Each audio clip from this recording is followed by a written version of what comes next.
So many people keep invoking the term Hitler Youth within the comments that I felt I needed to address it directly. Nothing says I am indoctrinated like a Hitler comparison, and if I'm being honest, as recently as September, I was still uncomfortable with the comparison, being that my grandparents were in the Holocaust. But after reading and seeing the comparison more clearly, and of course I'd love to hear your thoughts as well, it's really difficult to ignore the parallels.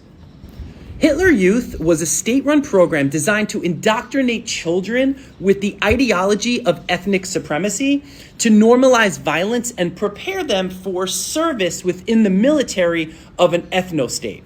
So if we replace the words Hitler Youth with Zionist Youth, could we really argue the definition itself? When I reflect on the indoctrination that I experienced outside Israel, it's honestly shocking. So it forces you to question what indoctrination looks within its own borders. So Israel's education system teaches children from a young age that the Palestinians, their neighbors, are the enemy. When children are taught that one group of people is inherently entitled to the land, they're entitled to feeling safe, and they have power over another, that isn't education, that's ideology.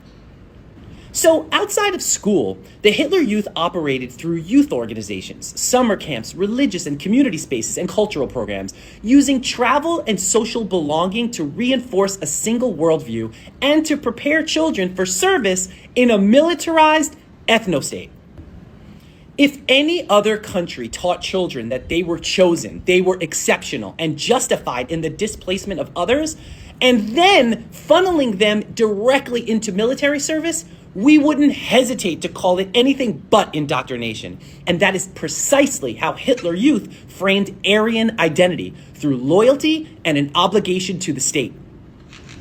When you look at how the youth are socialized in Israel, the schools, the religious schools, youth movements, IDF-run summer camps, Hebrew school, birthright trips, and then the pathway to join the IDF, it wasn't one institution acting alone, but a coordinated system shaping identity, loyalty, obedience across every part of a children's life, ultimately funneling them into the state's military.